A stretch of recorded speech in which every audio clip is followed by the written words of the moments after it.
वंदे मातरम। आप सभी का नेटवर्क 10 के खास कार्यक्रम सत्ता का टेम्परेचर में स्वागत है। मैं हूं आपके साथ रजनी सिंह।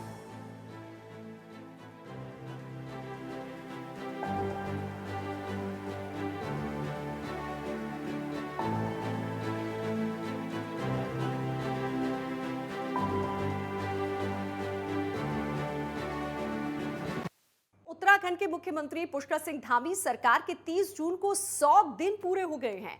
इस 100 दिन में मुख्यमंत्री पुष्कर सिंह धामी ने अपने कामकाज का छाप छोड़ने में कामयाब रहे हैं। धामी सरकार ने इस छोटी अवधि में कई बड़े फैसले लिए हैं। खासकर चुनाव से पहले जिस यूनिफॉर्म सिविल कोड को लाने का वादा किया था, उसके लिए कमेटी का गठन कर दिया गया है। पुष्कर धामी ने चंपावत विधानसभा में 94% वोट लेकर जीत हासिल की। बेशक सरकार के सामने कई चुनौतियां भी हैं। धामी सरकार को संकल्पों को धरातल पर उतारना होगा। तो आज इसी विषय पर हम करेंगे चर्चा। हमारे साथ मेहमान भी जुड़ेंगे।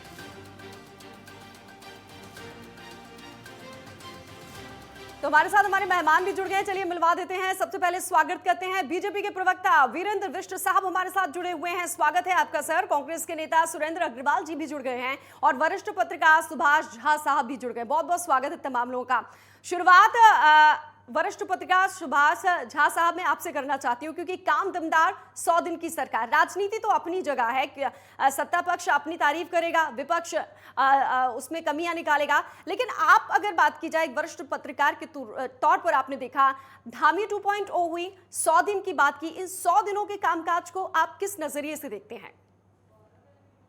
देखिए, मैं धामी जी को 100 दिन के कामकाज से नहीं देखता हूं। उससे पहले भी धामी जी ही थे और उन्हीं की सरकार थी और यही कैबिनेट था और यही सारी मशीनरी थी, ब्यूरोक्रेट के भी और पॉलिटिकल मशीनरी भी। बिल्कुल। अब रह गई बात कि इन 100 दिनों में धामी सरकार ने जो पूर्व में चुनाव के समय जो वादे किए थे, उसको अब लागू करने का समय है। निश्चित तौर पे ये सिविल कोड कानून के प्रति गंभीरता, वो अपने वादों के प्रति गंभीरता दिखा रहे हैं। मुझे लगता है कि सरकार जो है जल्द उस पर आगे कोई बड़ा निर्णय करेगी रिपोर्ट आने के बाद। लेकिन फिलहाल जो यहाँ सबसे बड़ी समस्या है वो है पलायन की। सबसे बड़ी समस्या है जो यहाँ जो पहाड़ में जो ऑल वेदर में जगह जगह जो सड़कें दरक रही हैं और भूस्खलन हो रहा है, उस पर तत्काल कुछ क्या किया जा सकता है, क्या किया जाना चाहिए। अभी बाढ़ की समस्या है, ये सामने है। रही बात 100 दिनों में सरकार की, तो सरकार अभी 100 दिन हुए हैं, तो 100 दिन में अभी धामी जी को बहुत कुछ करना है और मुझे लगता है कि ये 100 दिन अभी सरकार के लिए लगभग मुझे लगता है कि एक्टिव मुख्यमंत्री हैं और ये काम करेंगे। एक टारगेट सेट किया था जब आई धामी सरकार, धामी 2.0 सरकार की बात कर रहे हैं, तो था कि 100 दिन में हमें ये करना है। उस नजरिए से अगर आप देखें तो क्या वो संभव हो पाया है? यूनिफॉर्म सिविल कोड की बात हो, उसके बाद चुनाव में देखिए कितना प्यार जनता का मिला है, 94% वोट मिले, अपार एक ऐतिहासिक जीत उन्होंने हासिल की है। एक चीज आपको ध्यान देना पड़ेगा कि जब भी चुनाव के बाद उपचुनाव होता है और कोई बड़ा कदावर नेता चुनाव हारा होता है, तो फिर प्रदेश के लोग भी, जनमानस में भी और विपक्षी पार्टी में भी एक मनोवैज्ञानिक एक दबाव रहता है। और मुझे लगता है कि ये किसी भी आप पुराने रिजल्ट को उठा करके देखेंगे तो वही जीतता है। अब रह गई बात ज्यादा वोटों से जीतने की, तो उसका एक बड़ा कारण, एक तो उनके काम करने का अंदाज, उनकी शालीनता, उनकी वाक्पटुता, और वो सबसे सामंजस्य चलने वाले व्यक्ति हैं। इसमें कोई नो डाउट, इसमें कोई विवाद नहीं है, कोई इसमें बहस का विषय नहीं है, निर्विवाद बात है। लेकिन रह गई बात कि जितने वोट से जीते हैं उसका एक बड़ा कारण कांग्रेस भी है कि कांग्रेस ने इस बार बिल्कुल ही लड़ाई नहीं लड़ी। आपको लगता है कि कांग्रेस को इतना कम वोट आना चाहिए? ऐसा नहीं था। लेकिन इस बार न तो कोई बड़े नेता चुनाव प्रचार में गए, ना ही इन लोगों ने कोई कैंपेनिंग की। ये मनोवैज्ञानिक तौर पर कांग्रेस अपने को हार मानकर बैठ गई। चलिए, हमारे साथ कांग्रेस के नेता भी जुड़े हुए हैं। सुरेंद्र अग्रवाल जी कांग्रेस के नेता जुड़े हुए हैं। सुरेंद्र जी, धामी सरकार का कहना है कि संकल्पों को धरती पर उतार रही हैं, जनता से किए वादे पूरे कर रहे हैं। आप कहां तक सहमत हैं? हालांकि आप लोगों को लेकर, आप लोग लगातार इसको लेकर सवाल उठाते रहे हैं। हाँ, लोकतंत्र में पक्ष और विपक्ष दोनों का बराबर का महत्व हो। अगर हम आज विपक्ष में हैं तो हमारी जिम्मेदारी है कि सरकार को हम रचनात्मक सहयोग के साथ, हम जहां सरकार नीतिगत फैसले गलत ले रही है उन पर नजर रखें। 100 दिन का जो कार्यकाल है वो निश्चित रूप से निराशाजनक है। पहले तो अपने आप में ये एक उपलब्धि है कि 100 दिन का जश्न जो है मुख्यमंत्री धामी जी मना रहे हैं। यहाँ तो परंपरा भाजपा में ये है कि पिछले मुख्यमंत्री अपने 4.5 वर्ष का उपलब्धियों का जश्न मना रहे थे तो अगले दिन उनको हटा दिया गया। भाजपा में मुख्यमंत्रियों को बदलने की एक परिपाटी है और 100 दिन इन्होंने काट लिया, ये अपने आप में बड़ी बात है। परंतु जहां तक संकल्प और सिद्धि की बात है तो ये निराशाजनक कार्यकाल कहा जाएगा, क्योंकि मुख्यमंत्री धामी जी ने जब वो मुख्यमंत्री बने तो उन्होंने 22,000 तत्काल नियुक्तियों को देने की बात की थी और 6 माह में एक भी नियुक्ति किसी भी विभाग में नहीं हो पाई है। मुख्यमंत्री जी लगातार दिल्ली जा रहे हैं। हमारा ग्रीन बोनस दिल्ली में फंसा हुआ है। 400 जो आपदाग्रस्त गांव हैं वो विस्थापित होने हैं। हमारा जो आर्थिक पैकेज है वो होना है।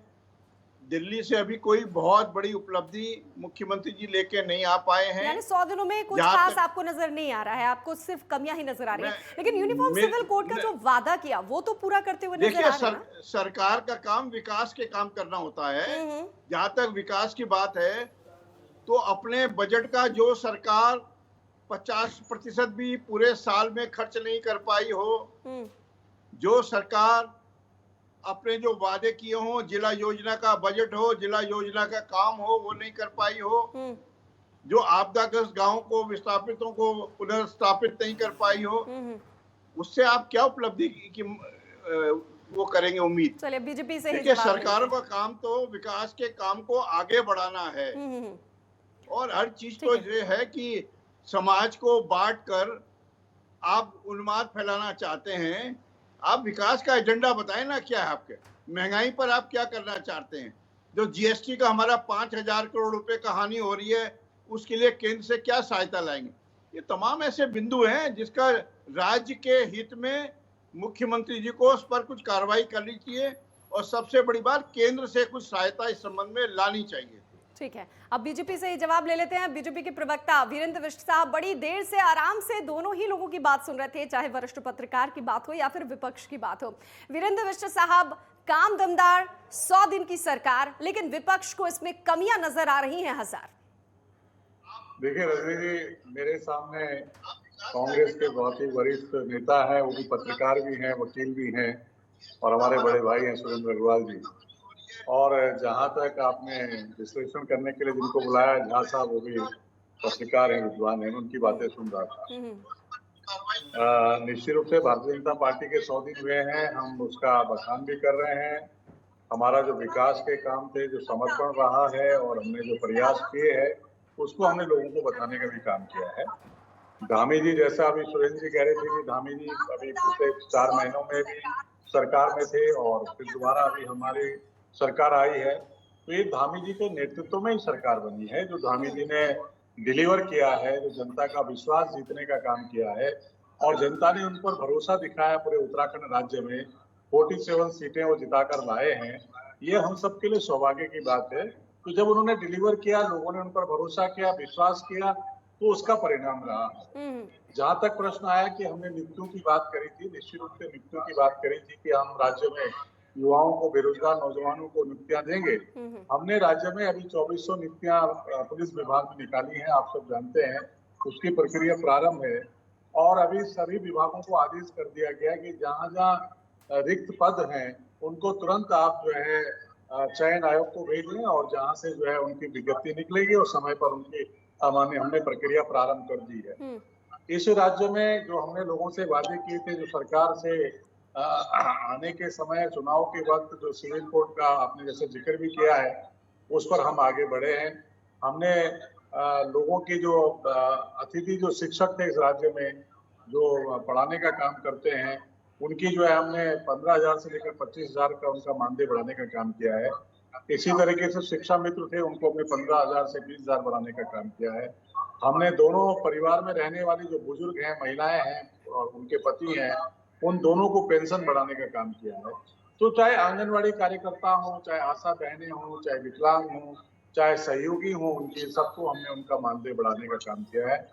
भ्रष्टाचार को खत्म करने के लिए हमने संकल्प लिया है। हम भ्रष्टाचार पे कुठाराघात कर रहे हैं, समय समय पर उस पर हैमर भी कर रहे हैं। उसके लिए हमने 1064 एक मुख्यमंत्री जी के नाम से एक हेल्पलाइन प्रारंभ की है। साहब, लेकिन जो भी भ्रष्टाचारी के राज्य के विषय आएंगे उस पर सरकार तुरंत कार्रवाई करेगी। कोई अपना नहीं, कोई पराया नहीं। अगर कोई भ्रष्टाचार में संलिप्त होगा, अधिकारी हो, कर्मचारी हो, उसके खिलाफ हम कार्रवाई करने का काम करेंगे।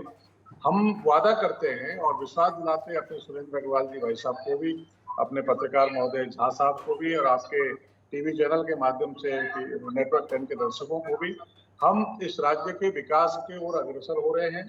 जहां तक आपने कहा कि जीएसटी का जो 5000 से ज्यादा का जो धनराशि है उसका क्या होगा, उस पर हम आगे बढ़ रहे हैं। मुख्यमंत्री जी ने इस संबंध में जब पिछले दिनों दिल्ली गए थे तो प्रधानमंत्री जी से भी बात करी थी, गृह मंत्री जी से बात करी थी, और देश के जो है जो हमारे आर्थिक संसाधनों को देखने वाले लोग, उन सबसे बात करी थी कि हमें उसका मिलना चाहिए। उन्होंने आश्वासन दिलाया है कि हमें उसका बेनिफिट मिलेगा, उसका पैसा हमको मिलेगा।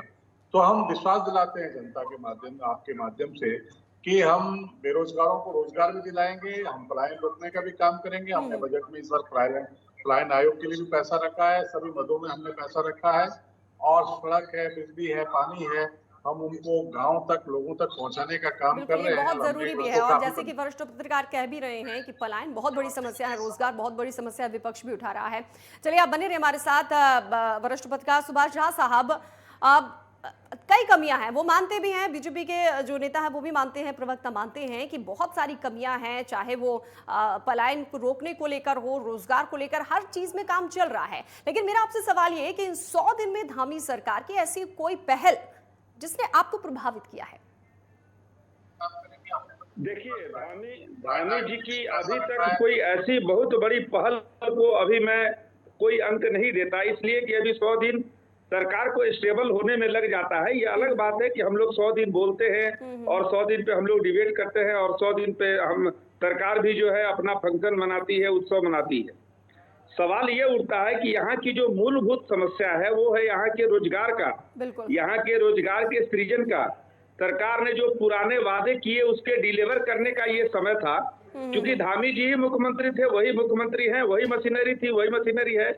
अब सवाल ये उठता है कि जब पिछले दफे आपने जो वादा किया, जो हम तत्परित ये काम कर देंगे, अगर वो काम नहीं होता है तो जनता के बीच फिर ये संदेश गलत जाता है। आप उत्सव चाहे जितना मना लीजिए, लेकिन फिर उसका कोई मायने नहीं रह जाता।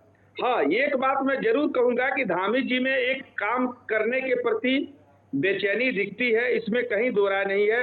धामी जी सबको सामंजस्य बना करके चलने वाले व्यक्ति हैं, इसमें कहीं दो राय नहीं है। लेकिन सरकार को जितनी तत्परता, सरकार को जितना काम करना चाहिए था, वो काम नहीं हुआ। चलिए ठीक है वीरेंद्र साहब, एक बार फिर से आपकी तरफ ही लौट रही हूँ, क्योंकि कहा जा रहा है कि कई चुनौतियां धामी सरकार के सामने है, खासकर स्वास्थ्य, पर्यटन और आपदा प्रबंधन को लेकर। कैसे निपटेगी सरकार? रणनीति निपटेगी, और नेटवर्क 10 को मैं के दर्शकों को विश्वास दिलाना चाहता हूं कि हम आपदा के प्रबंधन के क्षेत्र में बहुत हम मजबूत और सशक्त हुए हैं। और आपदा को रोकने के लिए, जो आपदा तो अकस्मात आने वाली जो है आपदा है, लेकिन उसके बाद के जो प्रबंधन है, उसके बाद के जो उसको सिस्टम को ठीक करने का विषय है, वो हमने मजबूत किया है। जहां तक शिक्षा और स्वास्थ्य का प्रश्न है, आज हमें इस बात को कहने में कोई गुरेज भी नहीं है, फक्र भी है। जब कांग्रेस की सरकार इस राज्य में गई, जब भारतीय जनता पार्टी की सरकार इस राज्य में आई, तो उस समय 938 के लगभग डॉक्टर थे पूरे हॉस्पिटल्स में, पूरे राज्य में। इस समय 2670 डॉक्टर पूरे राज्य में हो गए हैं, और नित्य डॉक्टरों की हम बढ़ोतरी कर रहे हैं। हमने फार्मेसिस्ट भी बढ़ाने के काम किए हैं, हमने नर्सिस को बढ़ाने के काम किए हैं, लगातार हम उनकी भर्तियां निकालते रहते हैं, उनको भरने का काम किया है। और हर डिस्ट्रिक्ट सेंटर्स में हमने जो है डायलिसिस की व्यवस्था करी है। हम इसको और बेहतर और कर रहे हैं, राज्य की अपेक्षाओं के अनुसार, राज्य की संख्या के आधार पर, जनसंख्या के आधार पर इसको और बेहतर करने की आवश्यकता सरकारी सोच बढ़ रही है। लेकिन जो राशि खर्च करने को लेकर विपक्ष सवाल उठा रहा है कि भाई राशि खर्च नहीं कर पा रहे हैं, विकास किस तरीके से संभव हो पाएगा?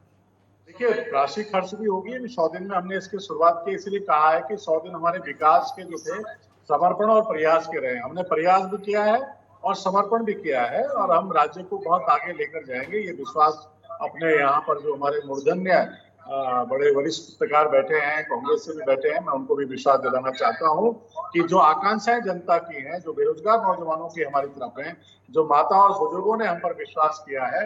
देखिए, हमारा बहुत बड़ा मैंडेट अभी 100 दिन के कार्यकाल में नगर पालिकाओं में, नगर निगमों में पार्षदों के, कहीं पे चेयरमैनों के चुनाव हुए हैं। हम हर चुनाव जीतते हुए आ रहे हैं।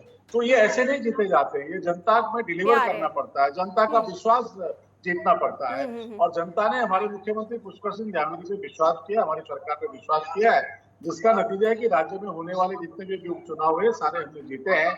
और खुद मुख्यमंत्री जी ने 94% से अधिक मतों से चुनाव जीता है, जो पूरे देश में एक बीजेपी इतिहास बिल्कुल हुआ कहती है। भी है सबका साथ, सबका विकास, सबका विश्वास, लेकिन विपक्ष को क्या कितना विश्वास है? सुरेंद्र जी, कई सवाल आपने उठाए, जवाब भी हमने लेने की कोशिश की। आप संतुष्ट नजर आ रहे हैं, चाहे वो दिल्ली जाने का मामला हो या राशि खर्च करने का मामला हो, पलायन, आपदा, कई मुद्दे हैं।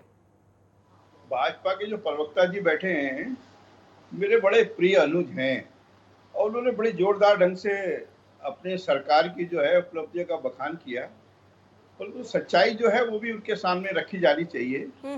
एक तो हम बहुत डरते हैं जब भाजपा के मुख्यमंत्री अपनी उपलब्धियों का जश्न मनाते हैं, तो हमें तो बड़ा डर लगता है। क्योंकि पिछले मुख्यमंत्री ने, मैंने कहा पहले भी, कि जश्न मनाने से अगले दिन ही उनको हटा दिया, जश्न मनाने का मौका भी नहीं दिया। इसलिए धामी 2 को तो हम अपनी शुभकामनाएं देते हैं कि हमारी शुभकामनाएं हैं कि 5 वर्ष तक वो मुख्यमंत्री के रूप में प्रदेश में सेवा कर पाए। परंतु जहां तक विकास की बात है, देखिए, जिला योजना की बैठक ना करा पाना अपने आप में स्पष्ट इंगित करता है इस सरकार की ना तो पंचायतों पर भरोसा है, ना स्थानीय निकायों पर भरोसा है, ना विकास के प्रति कोई समर्पण दिखता है।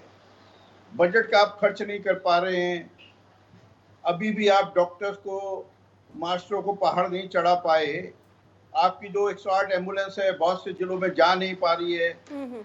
और अब मानसून आ गया, आपने बहुत बड़ी बजट का आकार बना दिया, उस बजट को खर्चेंगे कैसे? पिछला बजट आप नहीं खर्च कर पाए, अब 2-3 महीने 4 महीने तो मानसून में आपदाग्रस्त रहेगा पहाड़, आप विकास का एक नया पैसा नहीं खर्च कर पाएंगे। तो सरकार से जो अपेक्षाएं हैं, जितने प्रचंड बहुमत लेकर आप आए हैं, उतनी चुनौतियां आपके सामने खड़ी हैं।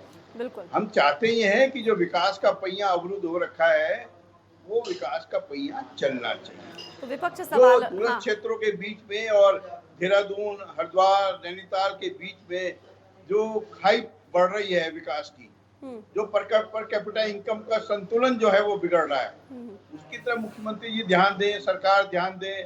जो केंद्र से अपेक्षित सहयोग है वो मिल पाए, चाहे वो जीएसटी का हानि होने वाली हो, हमारे 400 गांव विस्थापित होने उनका हो, चाहे कीरी डैम से जुड़ी हुई संपत्ति हो, चाहे उत्तर प्रदेश और उत्तराखंड बीच में संपत्तियों का बंटवारा हो। ये कुछ ऐसे बिंदु हैं जिन पर मुख्यमंत्री जी को केंद्र के समक्ष जोरदार पैरवी करनी चाहिए, और मात्र पैरवी से काम नहीं चलेगा, आपको कुछ लाकर भी दिखाना होगा। क्योंकि प्रधानमंत्री जी हर चुनाव में बोल के गए कि डबल इंजन दे दो, दिल्ली में मैं बैठा हूँ। तो अगर दिल्ली उपेक्षा करती रही हमारी, तो मुख्यमंत्री जी इस जनता को जवाब देना बहुत मुश्किल हो जाएगा और इतिहास आपको माफ नहीं करेगा। चलिए सुभाष झा साहब, विपक्ष यहाँ पर तो दमदार तरीके से आवाज उठा रहा है, हर वो मुद्दा उठा रहा है जो जनता से जुड़ा हुआ है। मेरा आपसे ये सवाल है कि विपक्ष की भूमिका को आपने किस तरह से देखा है शुरू से अभी तक? देखिए, पहले विपक्ष मुझे लगता है कि कांग्रेस भूमिका में थी ही नहीं। मुझे लगता है साल भर से कांग्रेस जो आक्रामक विपक्ष की भूमिका निभा रही है वो स्वागत योग्य है, और एक लोकतंत्र के लिए विपक्ष का सक्रिय रहना बहुत जरूरी है। और मुझे लगता है कि कांग्रेस को इस बात की समझ देर से आई है, लेकिन ये अच्छी बात है। और रही बात, एक चीज आपको मैं कहना चाहूंगा कि ये प्रदेश में 5 साल से इतना छोटा प्रदेश है, डबल इंजन की सरकार कह के डबल इंजन की सरकार आई, लोगों ने फिर दोबारा यहाँ के ट्रेडिशन से अलग हटके दोबारा उसी सरकार को फिर जिताया। बिल्कुल। इस बार अगर धामी सरकार लोगों की समस्याओं का निदान, प्रदेश की मूलभूत समस्याओं का निदान अगर नहीं कर पाई, तो मुझे लगता है इतिहास भाजपा को माफ नहीं करेगा और लोग भी भाजपा को माफ नहीं करेंगे। अच्छा, एक चुटकी भी अभी इन्होंने ली, कांग्रेस ने कहा कि भाई जब जश्न मनाते हैं तो फिर आगे नहीं बढ़ पाते हैं, शुभकामनाएं भी दी हैं। इस पर कोई प्रतिक्रिया आपकी? देखिए, सुरेंद्र जी बेसिकली बहुत बैलेंस व्यक्ति भी हैं, बैलेंस राजनेता तो हैं ही। मैं उन्हें व्यक्तिगत तौर पे जानता हूँ। तो वो शुभकामनाएं देंगे, वो तो इनकी परंपरा है, ये उनकी उदारता है, व्यक्तित्व की भी उदारता है। और कांग्रेस पार्टी का भी अपना एक कैरेक्टर रहा है। इस कैरेक्टर को समझना पड़ेगा। कांग्रेस पार्टी कभी बहुत ज्यादा असंतुलित राजनीति आप नहीं देखेंगे। ये चीज पूरी हिस्ट्री आप उठा करके आप देख सकते हैं, दोनों का विश्लेषण करेंगे तो आप ऐसा पाएंगे। वो उनके पार्टीगत चरित्र के अनुसार ही है और उनके व्यक्तिगत चरित्र के अनुसार भी है। लेकिन रही बात ये कि सरकार को जितनी तेजी से, डबल इंजन की सरकार है, केंद्र सरकार वहां आपकी है, राज्य सरकार यहाँ आपकी है, युवा मुख्यमंत्री हैं, सक्रिय मुख्यमंत्री हैं। अगर उस अनुसार से उनको टोटल वेटेज वहां केंद्र ने नहीं दिया और केंद्र अगर इस पर ध्यान नहीं दिया और दूसरा केंद्र का जो पैसा आता है अगर ये खर्च नहीं कर पाए विकास में सही और यथावत अगर पैसे बच जाते हैं, वापस चले जाते हैं, तो मुझे लगता है कि ये बहुत बड़ी नाकामी साबित होगी। इससे धामी सरकार को बचना चाहिए। वीरेंद्र विष्ट साहब, कई सवाल, उनके जवाब, और इसी के साथ इसका जवाब भी आप दे दीजिएगा कि किसी नई पहल पर फोकस करेंगे क्या आप लोग? कौन सी होगी वो नई पहल? देखिए, मैं विश्वास दिलाना चाहता हूं झा साहब को और अपने सुरेंद्र जी को, जो हमारे बड़े भाई साहब हैं, और उन्होंने चिंता व्यक्त करी है राज्य के विकास के लिए। मैं निश्चित रूप से उनके विचारों का सम्मान करता हूं और मैं भरोसा दिलाता हूं नेटवर्क 10 के माध्यम से कि हमने जो राज्य के लोगों के साथ कमिटमेंट किया है, जो नरेंद्र भाई मोदी जी ने राज्य के लोगों को विश्वास दिलाया है कि केंद्र की सभी योजनाएं इस राज्य में बहुत तेजी के साथ, डबल इंजन की योजनाएं इस राज्य में चल रही हैं, चलेंगी। कहीं बजट की कोई दिक्कत और वैसे कमी नहीं सर, होने ये वाली जो है। योजनाएं चल रही हैं डबल इंजन की, रफ्तार तेज होनी चाहिए, ये बार बार विपक्ष से लेकर वरिष्ठ पत्रकार कह रहे हैं। चलिए वरिष्ठ पत्रकार के पास ही चलती हूँ मैं। सुभाष जी, धामी सरकार को अब लोकसभा चुनाव के लिए तैयार होना चाहिए, किस तरह का सुझाव देना चाहेंगे आप? अगर मैं भी थोड़ी चुटकी लेने की इजाजत अगर सारे लोग मुझे दें तो इस सरकार ने सिवाय उत्सव, सिवाय स्टंट और सिवाय क्या कहते हैं चुनाव लड़ने के अलावा भी कोई काम करती है क्या? मूलभूत जो समस्याएं हैं, मूलभूत जो वादे करके मोदी सरकार आई थी वो भी यथावत है। धामी सरकार मुझे लगता है सिविल कोड के प्रति इतना सीरियस है, उससे ज्यादा सीरियस होने की जरूरत थी पलायन और रोजगार के प्रति, लेकिन खैर उनका अपना एजेंडा है। अब रही बात कि इसके बाद भी अगर ये लोग नहीं कर पाए तो ये मुझे लगता है कि ये बहुत बड़ी दुखद स्थिति होगी शायद इम्पैक्ट वहां भी पड़ेगा के लिए। हाँ, लोकसभा सरकार के लिए, हाँ, पांच सीटों पर जो कमल के था वहां पर भी इम्पैक्ट पड़ेगा। ठीक है सुरेंद्र साहब, उसमें निश्चित हाँ सुरेंद्र साहब, आपसे सवाल मेरा ये, आपकी बात समझेंगे नहीं। हाँ जी, उत्तराखंड की सबसे बड़ी प्राथमिकता क्या है सर? एक विपक्ष के नाते आप बहुत अच्छे से देखते हैं।